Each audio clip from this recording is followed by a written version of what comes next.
అందరికీ నమస్కారం. Welcome to my channel. ఈరోజు వీడియోలో మనం ఆ ఊరి పక్కనే ఒక ఏరు పార్ట్ 11లో ఏం జరిగిందో చూద్దాం. ఇది ఒక స్పైసీ హాట్ రొమాంటిక్ థ్రిల్లర్.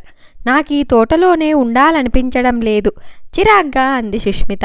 అలా అనకు, ఆ ఫామ్ హౌస్ చాలా బాగుంటుంది, మనం కొంచెం సేపు ఆ ఫామ్ హౌస్లో గడిపి వెళ్ళిపోదాం, ఫ్లీడింగ్గా చూస్తూ అంది తనూజ. ఈ వీడియో చూసే ముందు ఒక లైక్ చేసి నా ఛానల్ సబ్స్క్రైబ్ చేసుకోండి. ఆల్ రైట్, కానీ ఎక్కువసేపు వద్దు, ఒప్పుకుంటున్నాను. అక్కడికి దగ్గరలోనే ఉంది ఫామ్ హౌస్. తలుపు తీశాక ఇద్దరూ లోపలికి అడుగు పెట్టారు. బ్యూటిఫుల్, చాలా అందంగా ఉంది, చుట్టూ కలియ చూస్తూ అంది సుష్మిత. అప్పటి వరకు తనలో ఉన్న చిరాకుని మర్చిపోతూ. ఎంత బాగుందంటే ఇక్కడే ఉండిపోవాలనిపించేలా ఉంది. మేమప్పుడప్పుడు వచ్చి ఇక్కడ టైం స్పెండ్ చేస్తూ ఉంటాం. ఈ ఫామ్ హౌస్లో ఒక రూమ్ ఎరువులు, ఇంకా కల్టివేషన్కి కావాల్సిన సామాన్లు స్టోర్ చెయ్యడాన్ని యూజ్ చేస్తారు. తిన్నగా అక్కడ ఉన్న బెడ్రూమ్లోకి వెళ్ళి అక్కడున్న బెడ్ మీద కూలబడుతూ అంది తనూజ. చూస్తూ ఉంటే నీ కజిన్ వాళ్ళు చాలా ధనవంతుల్లా ఉన్నారు. తను బెడ్ మీద తనూజ పక్కనే కూలబడుతూ అంది సుష్మిత.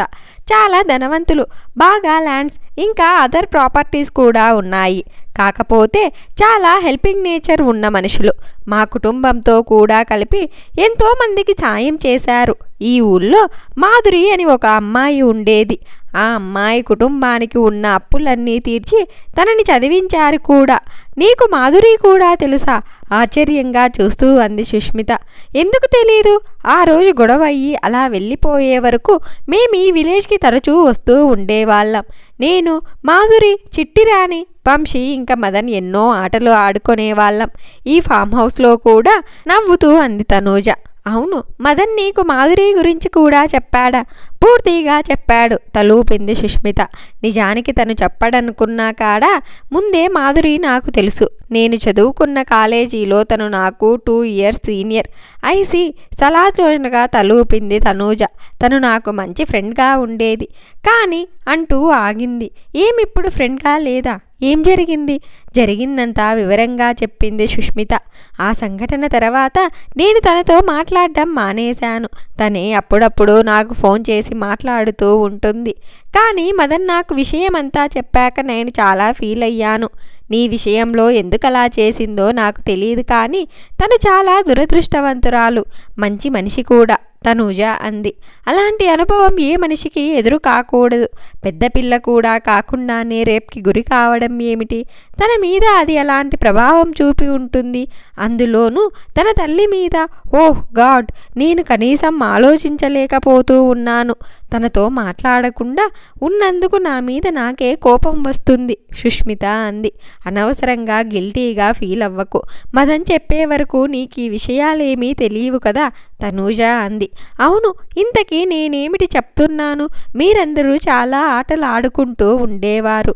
ఎస్, చాలా రకమైన ఆటలు, నవ్వుతూ తలూపింది తనూజ. చాలా తమాషైన ఆటలు. నీకు తెలుసా, ఒకసారి మేమందరం ఈ ఫామ్ హౌస్లో ఏం చేశామో నాకెలా తెలుస్తుంది నువ్వేమీ చెప్పకుండా? తను చిరునవ్వుతో అంది సుష్మిత. అది మా మ్యాడ్గాడే ఐడియా. వాడేం సామాన్యుడు కాదు. ఇలాంటి ఆలోచనలన్నీ వాడికే వస్తాయి. మ్యాడ్ ఎవరు? బ్రుకుటి ముడేసింది. నీ లవర్. వాడిని ముందు 3 అక్షరాలు అలా పిలవడం నాకిష్టం, కానీ అలా వాడి దగ్గర పిలిస్తే మాత్రం చాలా కోపం వస్తుంది వాడికి. ఆల్ రైట్, బాగుంది, నవ్వింది సుష్మిత. ఏం చేయించాడేంటి? అప్పుడు మా అందరికీ బహుశా 10 ఏళ్ళు అలా ఉంటాయనుకుంటా. మొత్తం టీమంతా ఉన్నాం. మేమందరం బట్టలు విప్పేసుకోవాలన్నాడు. అలాగే చేశాం. మై గాడ్, నిజంగానా? మొహంలో సర్ప్రైజింగ్ ఎక్స్ప్రెషన్తో అడిగింది సుష్మిత. 100% ట్రూ, నిజంగానే, తలూపింది తనూజ చిరునవ్వుతో. మొదట అమ్మాయిలం ఒప్పుకోలేదు, కానీ వాడు ఊరుకోలేదు. అప్పుడు ముందు బాయ్స్ ఇద్దరూ బట్టలు విప్పేస్తే మేము విప్పేసుకుంటామన్నాం. నాకు చాలా షాకింగ్గా ఉంది వింటుంటే. చెప్పాగా, చాలా చిన్నపిల్లలం అప్పటికి. ఎందుకో మా అందరికీ కూడా చాలా థ్రిల్లింగ్గా అనిపించింది అలా నగ్నంగా మారడం అంటే. ఎప్పుడైతే వంశీ, మదన్ ఏ జంకు లేకుండా వాళ్ళ బట్టల్ని విప్పేశారో మాకు కూడా తప్పలేదు అలాగ చెయ్యక. మై గాడ్, గుండెల మీద చేతులు వేసుకుంది సుష్మిత. అప్పుడు చూసాం వాళ్ళ టైని, ఎరెక్టెడ్ పెన్సిల్ని. మేము రిక్వెస్ట్ చేస్తే వాళ్ళు వాటిని టచ్ చెయ్యనిస్తారు కూడా. అట్లీస్ట్ అక్కడితో ఆగారా? వాళ్ళు మా నెక్స్ట్ బాడీస్ని టచ్ చేయడానికి ఇంట్రెస్ట్ చూపించారు.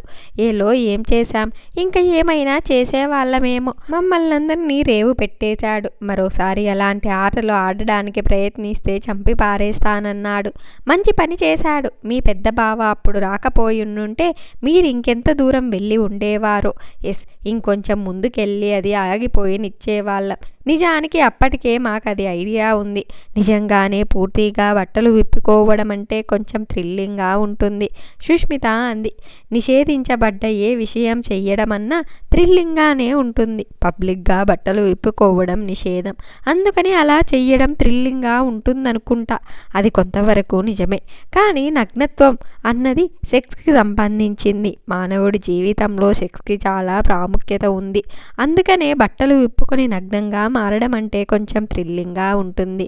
ముఖ్యంగా ఆపోజిట్ సెక్స్ దగ్గర తలూపింది సుష్మిత. నువ్వు మదన్ లవర్స్, మీ ఇద్దరి మధ్య అది పూర్తి అయిందా? What the bloody hell you are talking? పెళ్ళి కాకుండా సెక్స్లో ఎలా పాల్గొంటాం? సుష్మిత మొహం మెరుపెక్కిపోయింది. జస్ట్ పెళ్ళైనంత మాత్రాన సెక్స్కి వ్యాలిడిటీ వచ్చేసినట్టేనా? అదే మనిషితో పెళ్ళికి ముందే సెక్స్లో పాల్గొంటే మాత్రం వచ్చే నష్టం ఏమిటి? నా ఉద్దేశంలో పెళ్లి చేసుకోవడం విషయంలో కన్ఫామ్ అయితే అదే వ్యక్తితో సెక్స్లో పాల్గొన్న పెద్ద తప్పు కాదు, తనూజ అంది. అయితే నీకుందా అలాంటి అనుభవం?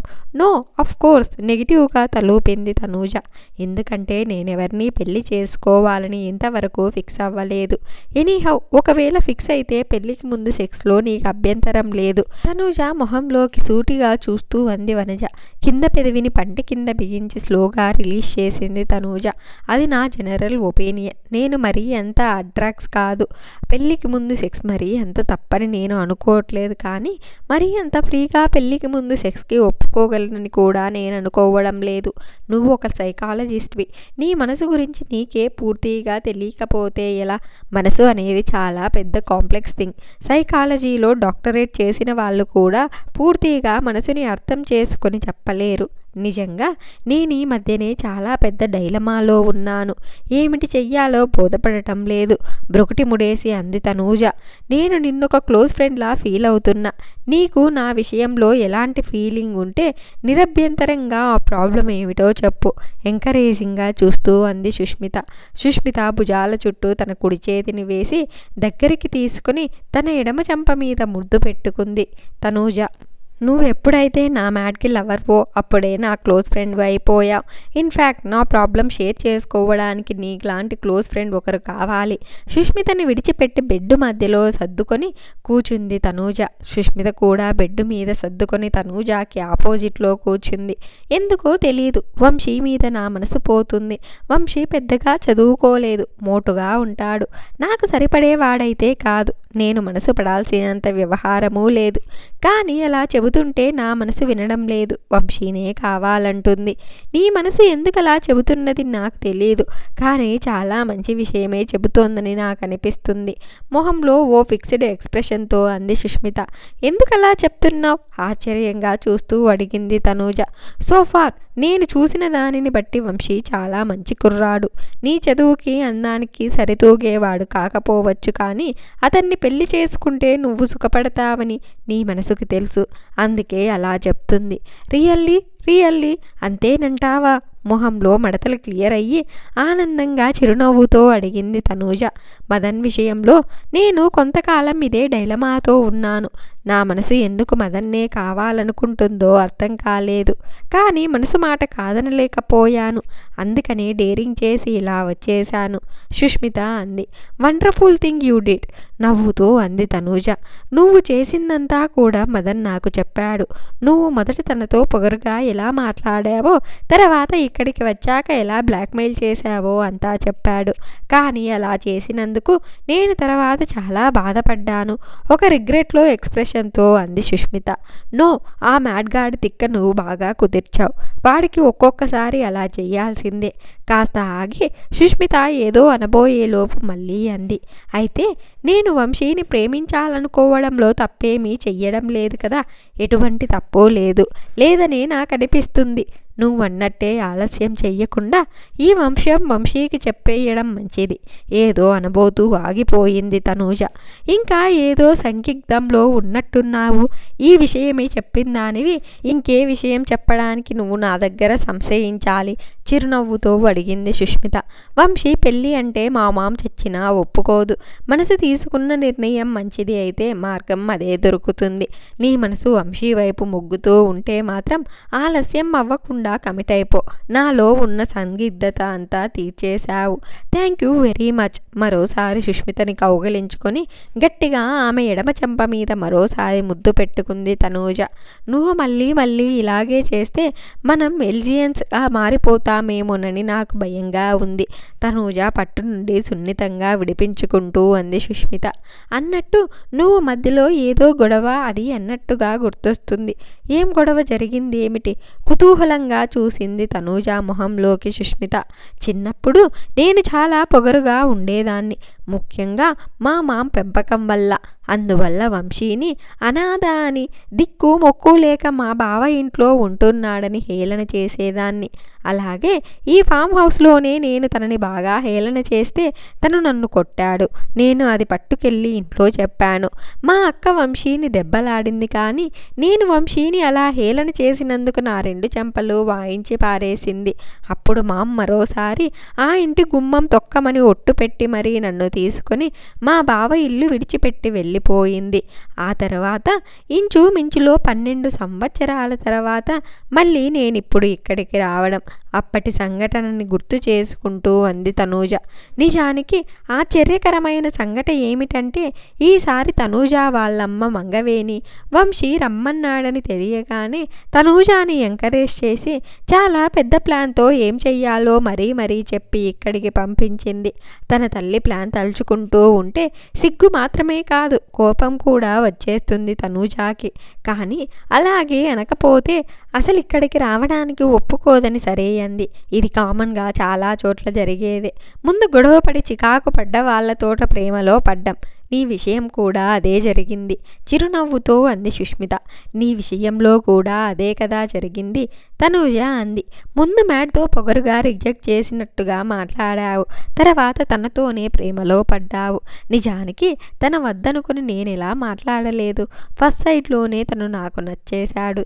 కానీ అలా మాట్లాడితే తక్కిన అబ్బాయిల్లాగా నా మీద తనకి క్రేజ్ పెరుగుతుందని అలా మాట్లాడాను. తనకి కోపం వచ్చి నా దగ్గరికి కూడా రాలేదా? తర్వాత కాస్త ఆగి మళ్ళీ అంది సుష్మిత. ఎప్పుడైతే ఇంకా తనని కలిసి మాట్లాడే అవకాశం లేదనిపించిందో నేను తన గురించి ఆలోచించడం మానేశాను. కానీ నాకెప్పుడైతే వేరే ఎక్కడికో వెళ్ళాల్సిన అవసరం వచ్చిందో తనే గుర్తుకు వచ్చాడు.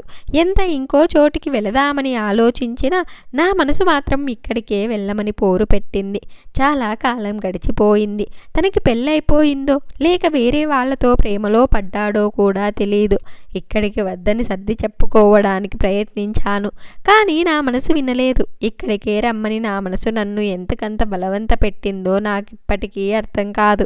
అప్పుడు కానీ నాకు అర్థం కాలేదు. నేను మదన్ని ఎప్పుడూ మర్చిపోలేదు. నా మనసు పొరల్లో తను ఎప్పుడూ ఉన్నాడు.